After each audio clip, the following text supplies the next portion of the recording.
அஸ்ஸலாமு அலைக்கும் வரஹ்மத்துல்லாஹி வபரகாத்துஹு. துல்ஹஜ் மாதத்தின் 10ஆம் நாள்.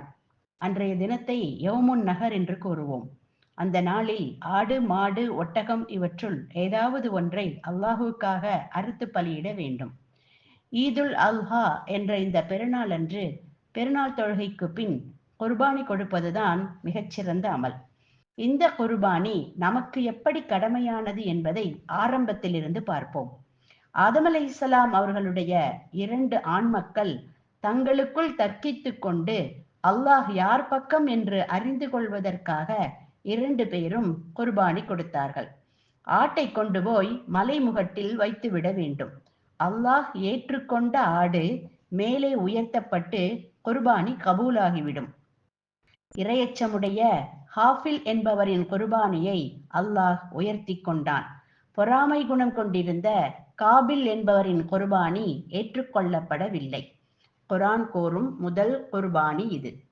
அடுத்து குர்ஆன் கூறுகிற 2வது குர்பானி, பனூ இஸ்ரவேலர்களில் அநியாயம் செய்து ஒருவரை கொலை செய்துவிட்ட கொலையாளியை கண்டுபிடிக்க ஒரு மாட்டை அறுக்கச் சொன்னான் அல்லாஹ்.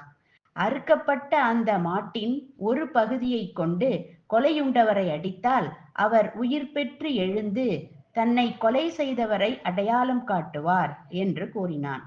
மறு கேள்வி கேட்காமல் அறுத்திருக்க வேண்டும். ஆனால் அவர்கள் நிறைய கேள்விகள் கேட்டார்கள். அதன் வயது என்ன, நிறம் என்ன, உயரம் என்ன என்று இப்படி நிறைய கேள்விகள். சூரா பக்ராவிலே இதை பற்றி தெளிவாக அல்லாஹ் விவரிக்கிறான். 3வதாக இப்ராஹிம் அலைஹிஸ்ஸலாம் அவர்களுக்கு தன் மகன் இஸ்மாயில் அலைஹிஸ்ஸலாம் அவர்களை அறுத்து பலியிடுமாறு அல்லாஹ் கனவின் மூலம் ஆணையிட்டான். தந்தையும் தனையனும் முற்றிலும் அடிபணிந்தார்கள். இஸ்மாயில் அலைஹிஸ்ஸலாம் அவர்களை இப்ராஹிம் அலைஹிஸ்ஸலாம் அவர்கள் அறுக்க துணிந்தபோது அல்லாஹ் கத்திக்கு ஆணையிட்டான் அறுக்க வேண்டாம் என்று. ஜிப்ரீல் அலைஹிஸ்ஸலாம் அவர்கள் சுவனத்திலிருந்து ஒரு செம்மறியாட்டை கொண்டு வர அதை அறுத்து தன் கனவை நிறைவேற்றினார்கள் இப்ராஹிம் அலைஹிஸ்ஸலாம் அவர்கள். அந்த ஆடு ஆரம்பத்தில் ஆதம் அலைஹிஸ்ஸலாம் அவர்களின் மகன் ஹாஃபில் அவர்களால் குர்பானிக்காக வைக்கப்பட்ட ஆடு. அது இவ்வளவு காலமும் சொர்க்கத்தில் இருந்தது, இப்போது கொண்டு வரப்பட்டு அறுக்கப்பட்டது என்று மார்க்க அறிஞர்கள் கூறுகின்றனர்.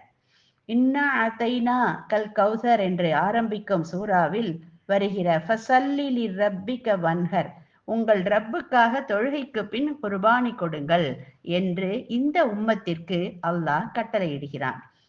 இறைச்சியும் இரத்தமும் எலும்பும் குர்பானியின் நோக்கமல்ல, உங்களுடைய இரையச்சம் மட்டுமே இறைவனை சென்றடைகிறது என்று தெளிவாக கூறுகிறது திருக்குர்ஆன். இவை அனைத்தும் குர்பானி பற்றி குர்ஆன் கூறும் செய்திகள்.